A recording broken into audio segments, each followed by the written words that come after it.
is now 7 p.m. Time to call the Westfield, Washington Township Advisory Plan Commission meeting for September 7th, 2021 to order.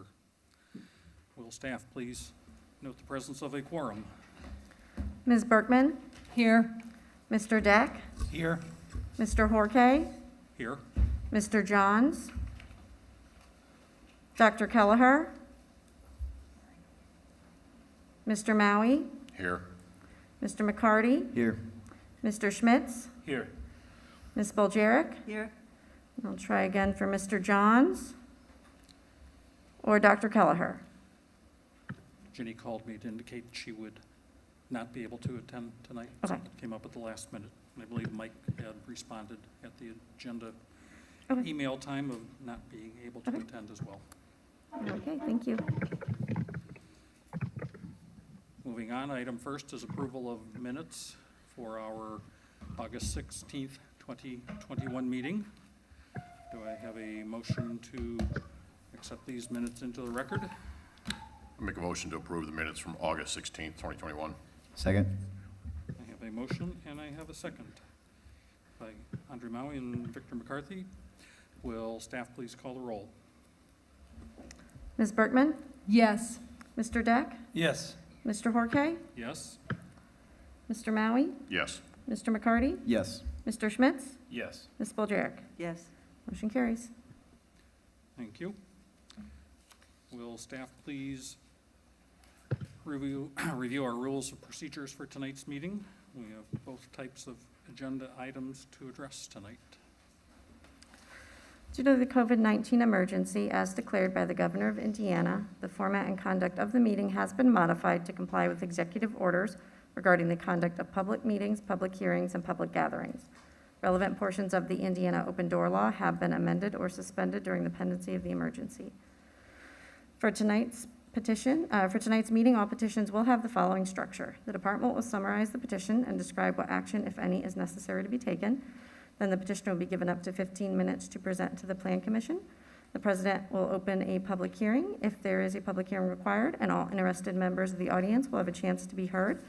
And the public hearing will be closed once all members have spoke and any emails received during the meeting have been provided.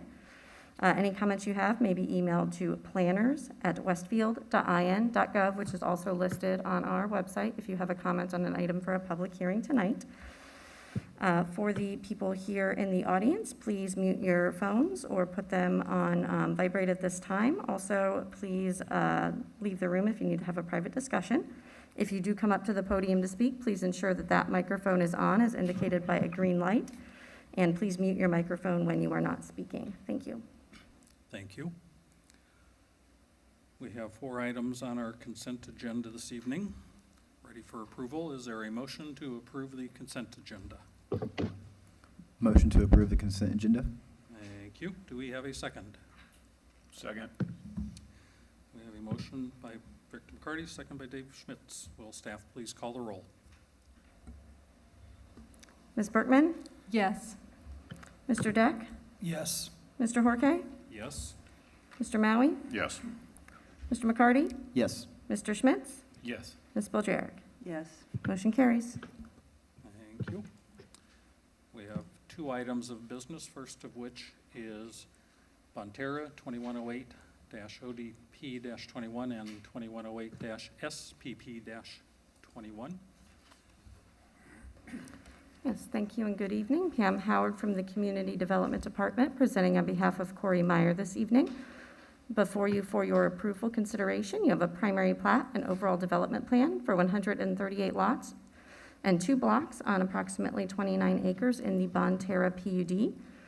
This site is located on the south side of State Road 32, about a quarter mile east of Gray Road, and includes the entirety of the Bonterra PUD district, which was adopted on June 14th of this year. This item did receive a public hearing on August 2nd.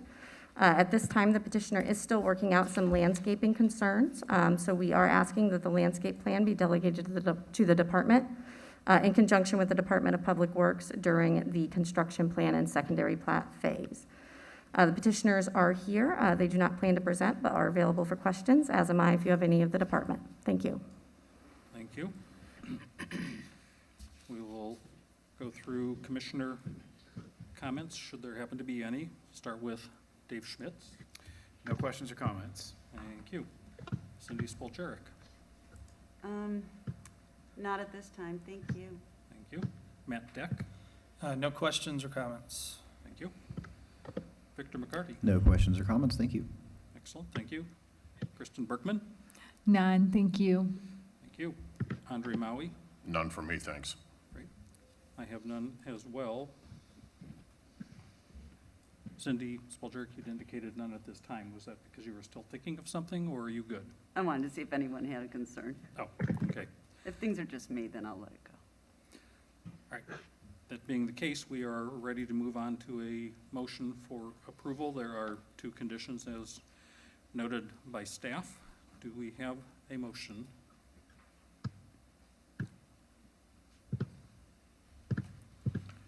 I'll make a motion to approve the primary plat and overall development plan 2108, SPP 21, and 2108, ODP 21, with the following conditions. First, all necessary approvals be obtained from the Westfield Public Works Department and Hamilton County Surveyor's Office prior to issuance of an improvement location permit.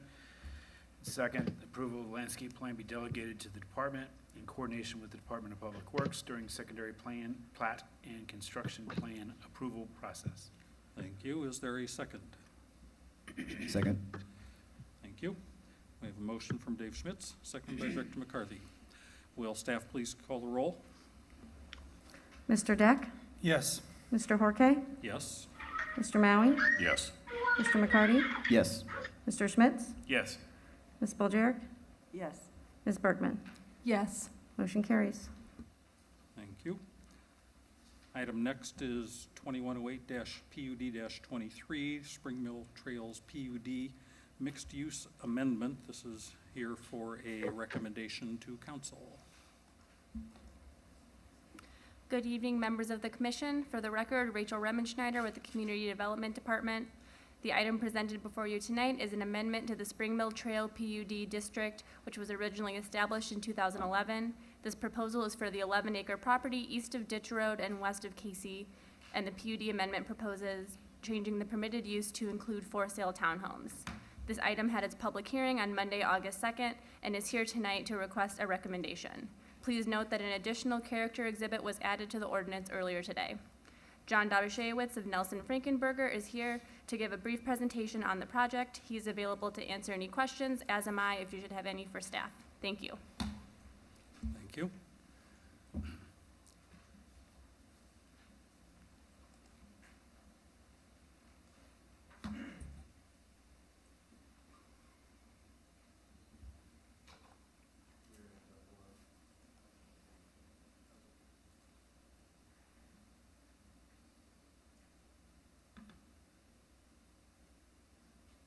Thank you and good evening. For the record, my name is John Dobashewitz. I'm a land use professional with the law firm Nelson Frankenberger. We represent petitioner Platinum Properties Management Company. With us this evening is Steve Edwards of Platinum Properties, Keith Lash of Lennar Homes, and Jim Schoner, an attorney with our office. As noted, the matter before you this evening is an amendment to the mixed-use district of the Spring Mill Trails PUD. The subject real estate's outlined, are shaded in green rather, on the exhibit on the right. It's approximately 11 acres in size. It's surrounded by several residential subdivisions, including but not limited to Rehmschneider Trails, Water's Edge, and Spring Orchard. Orchard View and Woodbury Ridge are neighborhoods to the east, and Casey Acres apartment communities to our south. So you see that Water's Edge here, Casey Acres to our south, Orchard View to our east.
had requested that we provide a sample so everybody can see what we're talking about. The darker material of the two is the enhanced grade vinyl siding. That's a .46 inch spec, and then the lighter blue is a standard vinyl material, and that's a .4 specification. The sample, it should be, well, in addition to that, it should be noted that the use of vinyl siding is permitted in surrounding residential neighborhoods. That's the blue material. So the surrounding neighborhoods, including Water's Edge and Arbor's community, as well as Old Tops community, both permit the use of that higher grade vinyl siding. However, we were also asked to review the use of vinyl, not only in terms of providing the sample for the Plan Commission to review, but also in relation to design and how design has over time reduced and in some cases eliminated past concerns regarding the use of vinyl. In the case of the proposed townhomes, the PUD requires trim for windows and doors and numerous corner breaks, as illustrated in this rendering, as well as the photographs and character illustrations included as part of the ordinance. Additionally, a minimum number of windows is required on each elevation, which will further break up and limit longer runs of horizontal siding. Each individual dwelling will also have a vertical trim break in the area of the horizontal siding as well, and the gable ends will have a break and trim and change in material pattern as shown on the side elevation. So if I can jump to the illustration on display, this is a side elevation of the home that would face and be representative of these homes. You can see the multiple materials. This is the masonry material. Multiple windows break up that facade, as well as a break here with a change in material pattern on the gabled end of the building. This is a 5-unit building. This is the elevation that would be seen along Casey Road.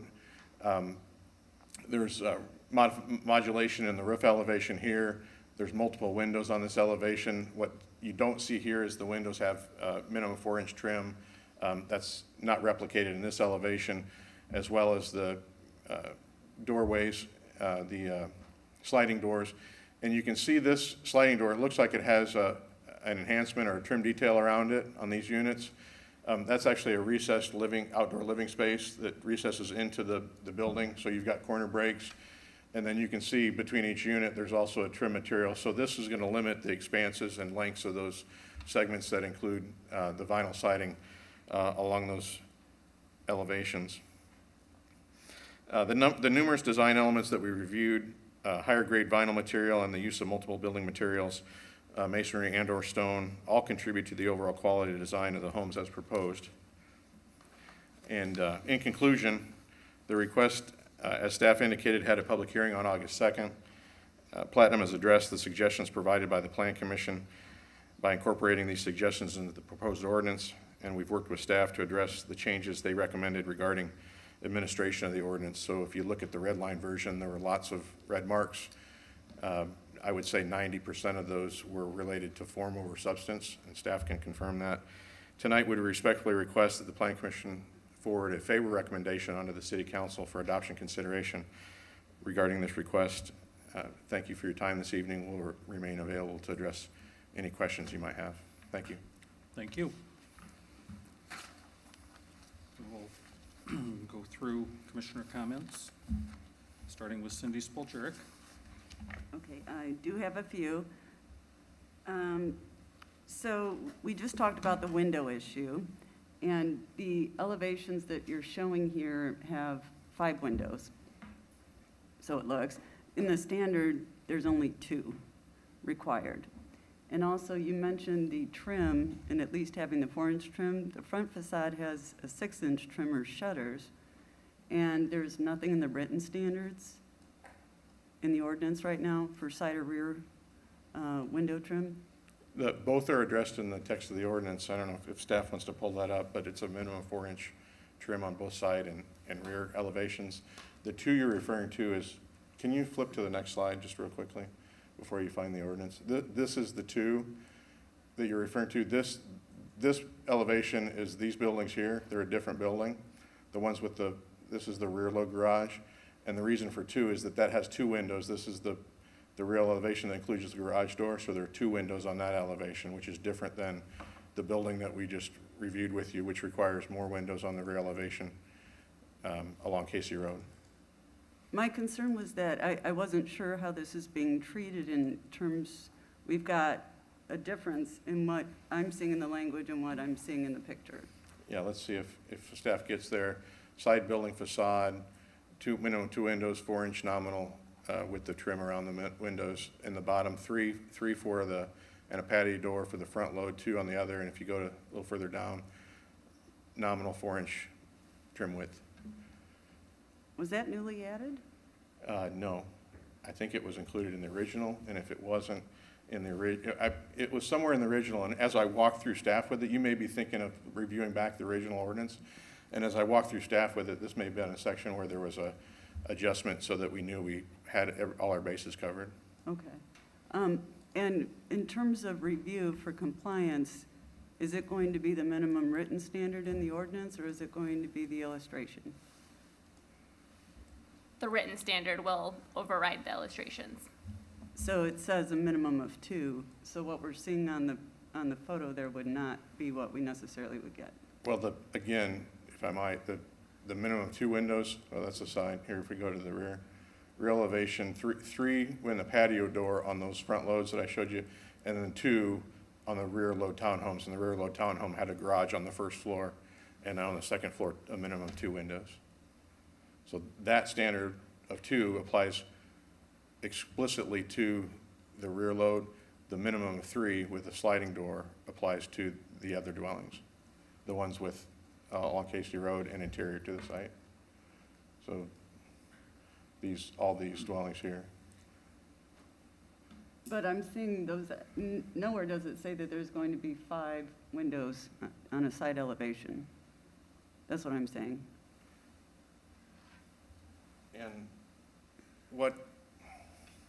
it does call out 3, and I think there was another model that was introduced at one time that may have had 2 single windows at the top, so we adjusted it. I don't know if 5 windows is important to the commission. We can get a read on that and see if our client is willing to include 5 windows on the rear elevation, but I don't want there to be another When we're model giving that these we're prohibiting. drawings and it's pretty specific, then at that point, what we're looking at, I mean, that's the expectation for me. And so then to not provide what I'm seeing there would be problematic. So Then- two windows there would not be what I would find acceptable, given what we've been shown. Yeah, so looking at it, 1, 2, 3, 4, 5, and the sliding. Yeah, so to get to your point, Ms. Wojcik, we'll modify the ordinance and ask for your recommendation, subject to there being 5 windows on those homes circled in yellow, and plus a sliding door. If And there's what are another the side model, elevations on the one fronting ditch? the side that would face, the side, if you go to the next slide, that's the side elevation that is on these dwellings adjacent to Ditch Road.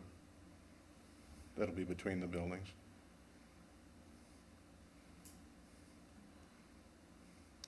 These 2 represent optional, this is an optional window, this is a window, and these are 2 windows here on the first floor. I have a few questions that might be for staff. For the landscape substitution, is our normal 5 shrubs to 1 tree? I thought it was 3, and I didn't look it up in time for the meeting. We actually don't currently have a landscape substitution in the UDO. I know some of the older versions of the zoning ordinance previously did allow landscape substitutions, but we don't currently have one Okay, standard. because they're asking for the substitution for 5 to 1, and that seemed pretty reaching to me. And again, I thought it used to, when we did have that, I thought it was a 3 to 1. But, Yeah, that sounds right, but I can't say for sure. Can't say for sure. okay. And I think there, Ms. Wojcik, we're working the other direction, and rather than 5 shrubs, we would produce 1 tree rather than 3 to 1, working back the other direction. Well, and my other question is, you have a 1.5-inch caliper minimum on your shade trees, and our standard is 2. And I don't understand why you can't meet that standard. If the Plan Commission deemed it appropriate, we would ask for your recommendation based on a 2-inch standard, if that's the minimum standard in the UDO. I don't think there's reason to not meet the standard personally, So so I would we'll meet prefer. we'll meet the standard. I just don't have the ordinance in front of me, and there was some question as to whether or not 2-inch was the standard. So if 2 inch is the minimum standard for a shade tree caliper, we'll meet that requirement. Or 6-inch for an evergreen, 6 feet for an evergreen, so that's the other option. But I think you were calling specifically for shade trees, so that would be the 2-inch caliper. Let me look that up, just one second.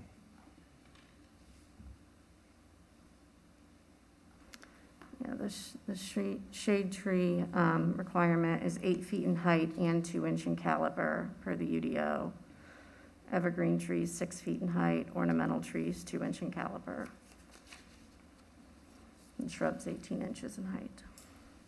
Ms. Bojack, do you have a section of the ordinance that calls out the, Pam just read it, I'm not sure where she got that. The section in the UDO or in your ordinance?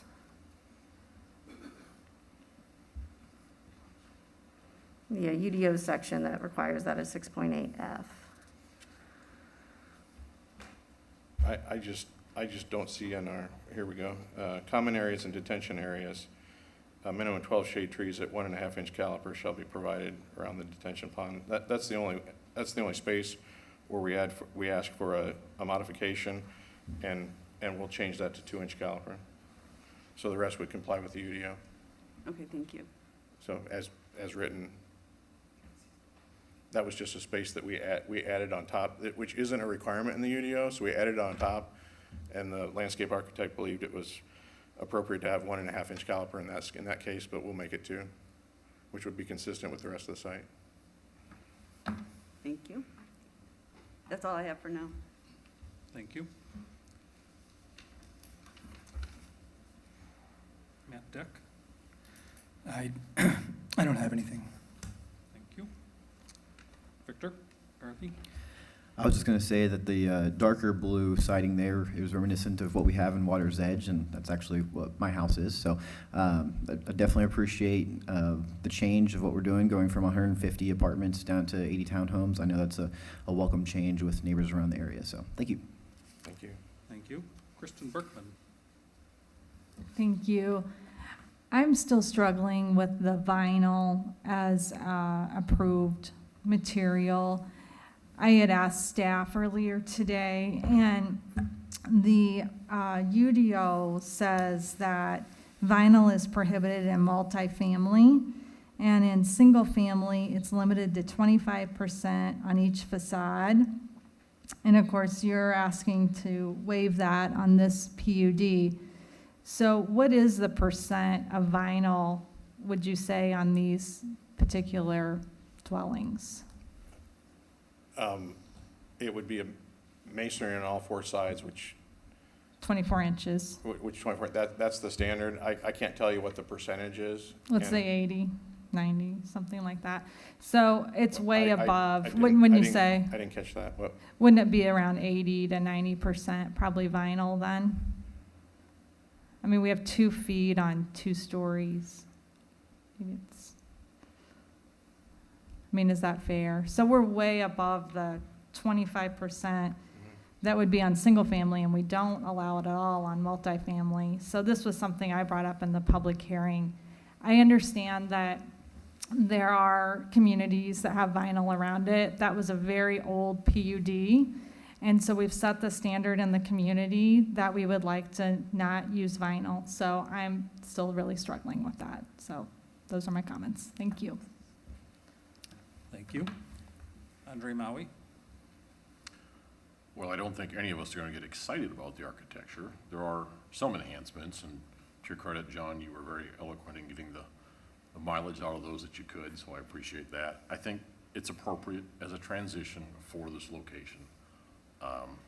Same concerns as far as not thrilled with vinyl and everything, but again, we're transitioning from existing construction to the south, so to me, it kind of fits that model to make that transition and not enhance it out of a price point that gets us the range of homes for sale. And I'm glad that they're for sale units. So that was it. Thanks. Thank you. Dave Schmitz? Excuse me, I agree that with it being, in essence, almost an infill project, just kind of filling that gap, it's a better use than what was proposed before. And I agree with what Mr. Maui just said, that the materials and the details perhaps aren't exactly where we'd like them to be, at least in some senses, particularly the vinyl, but I don't have a big problem with it. It's a big improvement over what had been proposed in my mind, so that's all I had. Thank you. I have another clarification between standards and character exhibits. I've always been kind of frustrated that some of these brick wraps are not enough, and it does reference specifically 24 inches, but looking at the left side elevation, it shows what's up on the screen there to the bottom of the window, which is going to be in excess of 24 inches. If it was 24 inches and then you had a little bit of siding under the window, I don't think that would look particularly good. And I would like to see more masonry. Can we revise that to indicate that it will be to the bottom of the windows, whatever that dimension might happen to be, so that we actually get a little bit more of it, so that it makes a little bit more of a statement and decreases the amount of vinyl? Yes. It will make it the minimum of 24 inches or the, as illustrated at the bottom of the first floor window. Lowest first floor window. Whichever is greater. Yep.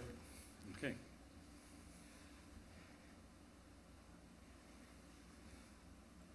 I have nothing further. If there isn't anything else that has come to the mind of anyone else here. I was just going to real quick reference back to Mr. Maui's comments in regards to the transitioning. Again, with me living in the area, I think it would be a little bit out of place to have a completely front brick facade. I would love that design, but it would just look out of place. So this being transition between Casey Acres, Water's Edge, et cetera, I think this fits the mold. So that's it. Okay, thank you. We are ready for a motion which would need to reflect, I believe, three things that we discussed here tonight: the number of windows in the elevation, caliper of the trees, and the amount of brick, 24 or bottom of windows, whichever is greater. Is there anything else that came up during our discussion that would need to be reflected in the motion, which is a recommendation to council? If not, is there somebody who can craft this into a motion?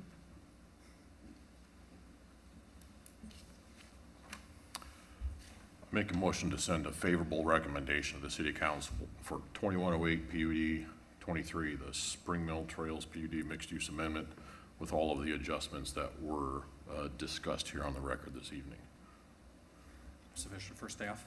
I think if we could have some clarification on the exact number of windows and everything we're looking at, just to make sure we don't have any questions. If we can have it rolled into the motion, exactly what we're asking for. If I can clarify. And if Please John do. wants to do it and you Yes. agree, that's fine. Minimum 5 windows on the front load product, minimum of 2-inch caliper trees, and that was section E2 regarding the trees around the pond, because it already applies to the remainder of the ordinance. And then 62. the third item, it's the greater of 24 inches or the bottom of the first floor window, Yes.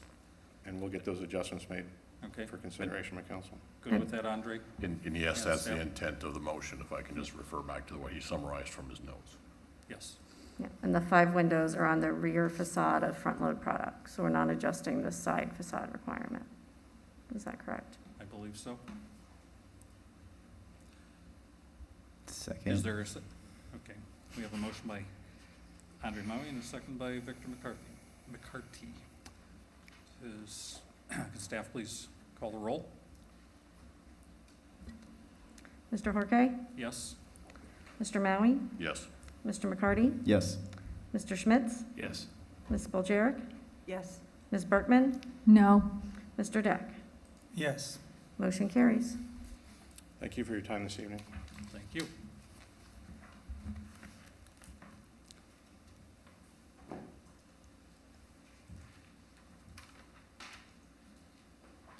That completes our items of business. We now have one public hearing item 2109-ODP-22 and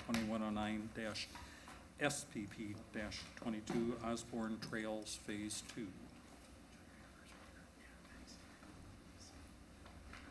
Yes, thank you and good evening again. Pam Howard with the Community Development Department, again filling in on behalf of Corey Meyer this evening. Before you for a public hearing of a primary plat and overall development plan for the Osborne Trails Phase 2 PUD District. The proposed location is on Horton Road, on the west side of Horton Road, just north of, south of 199th Street, and includes the entirety of the Osborne Trails Phase 2 PUD, which was adopted on May 24th of this year. The primary plat and overall development plan do include 192 lots on 60 acres. This item is eligible for a public hearing tonight. It has been properly noticed and advertised. Any outstanding items will be resolved prior to seeking approval at a subsequent meeting.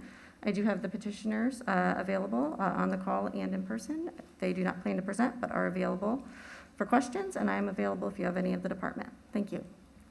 Thank you.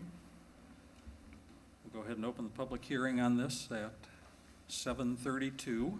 Do we have any cards? We have no cards. Thank you. Anybody that might be attending virtually this evening, now is the time to quickly email planners@westfield.in.gov quickly to let us know if you are planning to make a comment on this. We'll wait about 2 minutes and then close the public hearing.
It is now 7:34. If there hasn't been an email received, I will go ahead and close the public hearing. Were you interested in making a, oh. Please come forward, state your name for the record, and be sure and fill out a card so that we'll have a record of your comments. All right. My name's Eugene Kaminsky. I live at 19477 Summerall Place in Osborne Trails. I guess we would call it Osborne Trails 1, because the petitioner here has identified Osborne Trails Phase 2. As the plat plan identifies, I have no objections if that's exactly how it's stated. What's missing is a subsequent meeting was under item 8 in the listing of, I guess it's under the primary plat standards article. Item 8, it says parcels of land proposed to be dedicated or reserved for schools, parks, playgrounds, or other public, semi-public, or community purposes.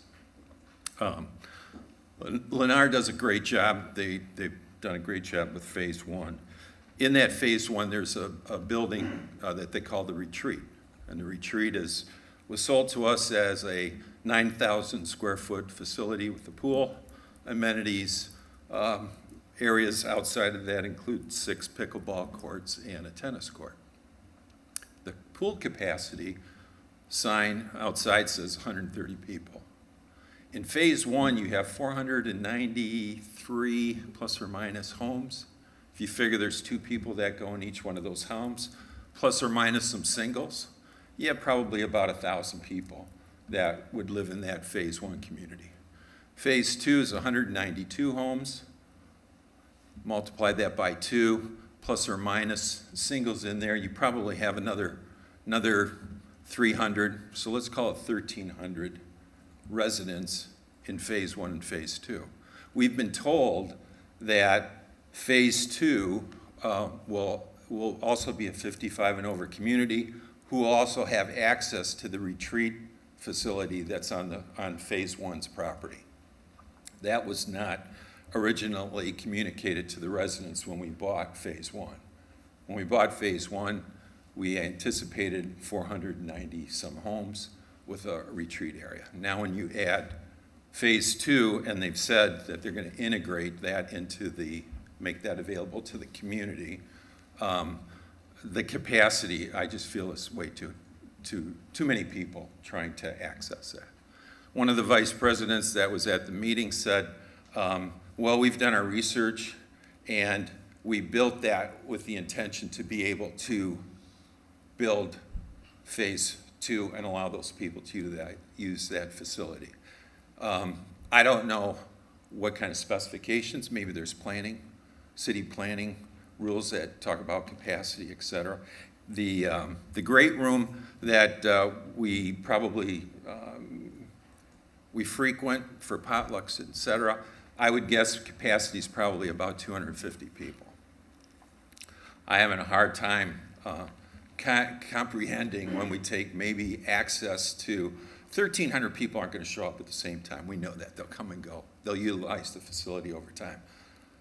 But when you got 1,300 and 55 and over communities, there are a lot of grandparents now. So from 1 to 3, you can bring your kids into the pool and you can bring them to the facility. And that's a lot of people. So 4th of July weekend, the pool had probably about 75 people and it was standing room only. So our recommendation is if in fact Lennar's if they're not going to utilize this 192 to integrate into the retreat on Phase 1, that's fine. It's a separate development, and our 490 some homes originally sold to us would probably stand the test of time and the size capacity. But if they now want to integrate this community into that community, then I think they got to think about maybe building another annex pool or a bigger conference area in order to provide the accessible amenities that 1,300 people that live there day in, day out would want to utilize. So I didn't see that incorporated into the petition plan, which I think should be. I think there should be full disclosure in terms of what the intent is. Now, if they've changed since they've heard our feedback, and if this stands alone by itself, not integrating into what we call the retreat, that's fine. My house is lot 18. It borders the southern end of that, so I look now at the 150 acres of soybeans, so I'm anticipating a nice Lennar community up there. It's the second, right in the lower left-hand corner there. Lot 18, 19, and 18 are right, go farther south, and to your right, right there. That's me. So that's my main concern. I don't have any issues relative to the development. It's great, they're doing a great job for us. But I think if they're gonna integrate Osborne Trails 2, they need to change their plan. They need to put another annex pool for the northern people or a bigger conference center where gathering people can come, et cetera. Because it's just, what'll happen is they'll turn it over, the homeowners association will turn it over to the residents when 80% of the homes are filled in Osborne Trails 1. Okay, now 2 will come and we'll be left with a capacity issue in terms of the amenities that we have. So the other thing that you need to know is when we first signed on the dotted line for the homes, the retreat was intended to be 9,000 square feet. When they sent us the notification about a small meeting to tell us a little bit about this development, the retreat was now 10,000 square feet.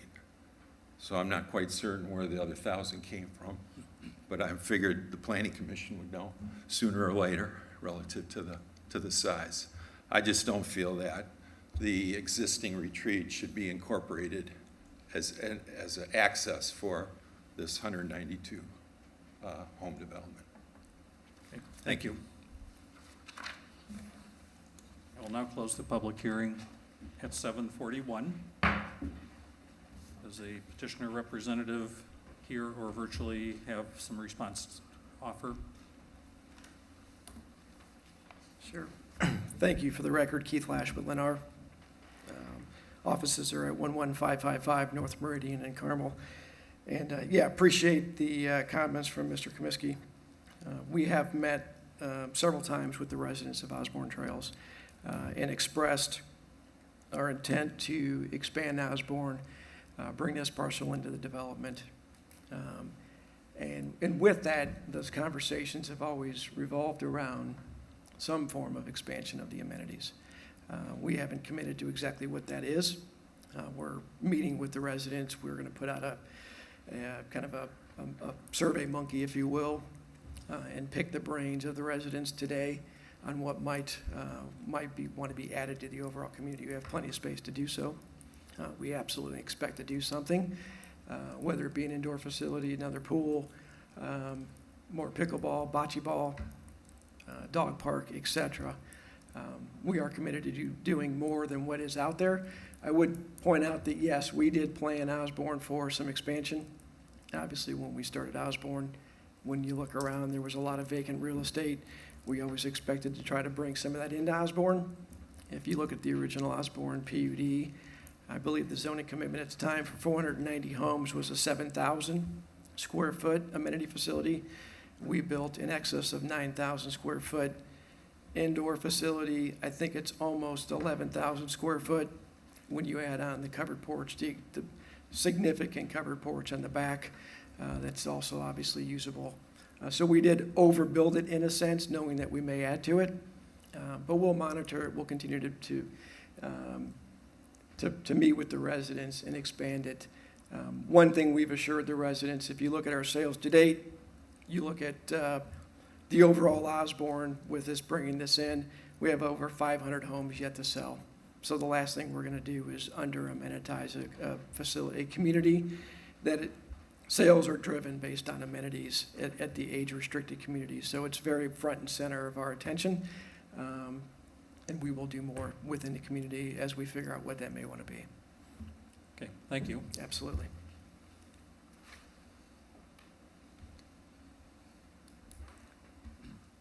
We will go through the commission to offer comments, starting with Matt Deck. Appreciate Keith stepping up and addressing some of Mr. Kaminsky's concerns. It sounds like maybe the amenities could handle the additional lots, with the exception, in my opinion, of the pool, which sounds like it's already at capacity. So I would just hope that by the time we do get to the point of voting on this, that there is a strong consideration toward at least adding another pool to accommodate there being some breathing room when you're actually using it, or the residents will just stop going altogether. So that would just be my biggest concern, is that there's some serious consideration into adding another pool. Thank you. Victor McCarty. To add on to that, I strongly sympathize with everything that you were mentioning because of the mess that Spring Mill Trails PUD has been with our amenity center, if you want to call that, and our dinky little pool. So I definitely understand the problems that you're going to face in the upcoming future. I just don't know personally. It's be more so for staff or Cindy, since you've been on here longer and have known about these type of issues, of what we can do at this level to really help help that. But yeah, I definitely understand, and hopefully, when it comes back around for a vote, there's something that we can discuss to hopefully amend that. But yeah, thank you. Thank you. Kristen Berkman. Oh, you have. Yeah, certainly, so please this jump right in. went through the zoning process earlier this year, and the zoning amendment was approved at that time. So if the proposed primary plat and overall development plan do comply with the applicable PUD when it's up for a vote, that is what you are voting on. So if there are no additional amenities required, then there would be no reason to deny it on that basis. And that's, again, what I assume, that when it comes to this level, it's just, plain cut and dry. So it's, just a little bit unfortunate. Wish we would have been able to do something, when we first approved it. So it's just all pending then on what Lennar would like to do going forward to help alleviate things, so, yeah.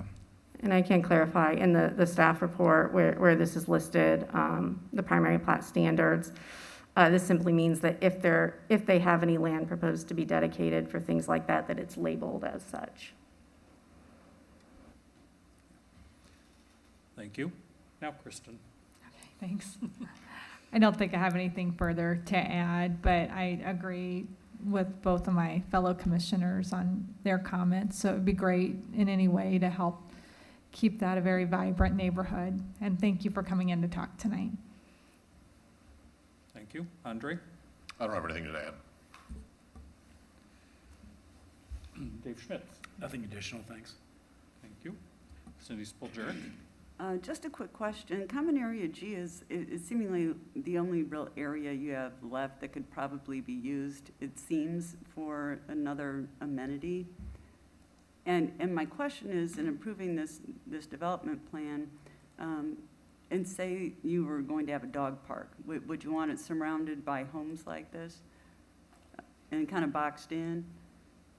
I just think, in terms of access and not Absolutely. knowing what you're planning, if Yeah, so I appreciate the question, Cindy. The intent very well could be that if we did add active amenities, they would be perhaps in the original portion of Osborne Trails. And I wish I'd have brought an overall Osborne Trails, but if you think about Osborne Trails, the amenities to the south, there is let's see if we can get a map. There's kind of a central core that runs up through the middle that has lakes and walking trails. And when you look at this additive parcel,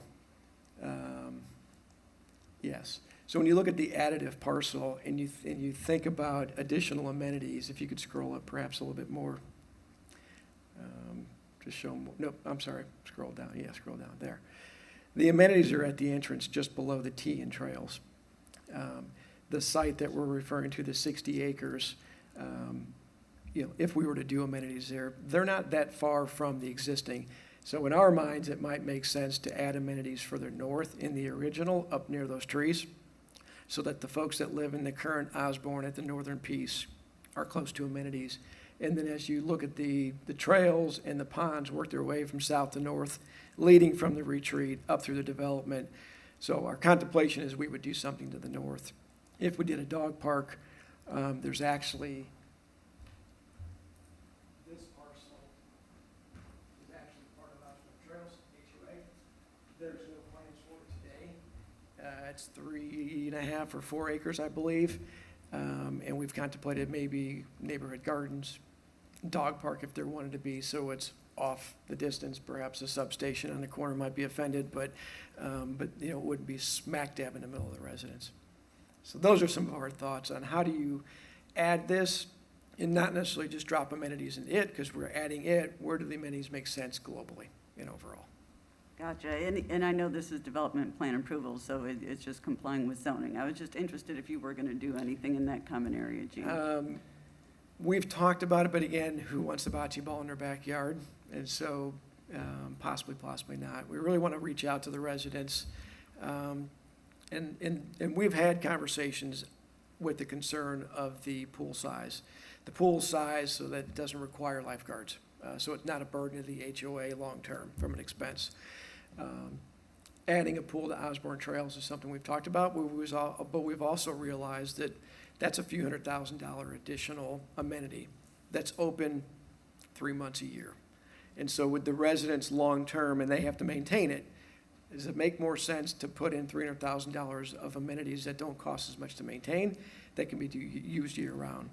So I don't know that I want to come here and commit that we'll add a pool at some point, because that may not be what the residents in their totality today feel is best long-term for the community.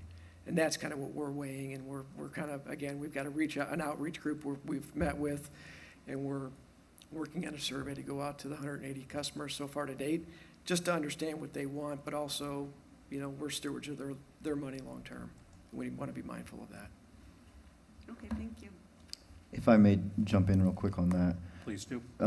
So, yeah, when mentioning a pool, again, because of the Spring Mill Trails PUD, we just installed ours last year, and we've gone through the mess of how expensive that is and how people are breaking in and leaving graffiti, et cetera, and so forth. So I would definitely highly advise against another pool, and more so be in favor of active amenities of more bocce ball or pickleball, trails, dog park, whatever it may be, but just more amenities to adequately fit the number of people living in the community, so. Agreed, absolutely. Mhm.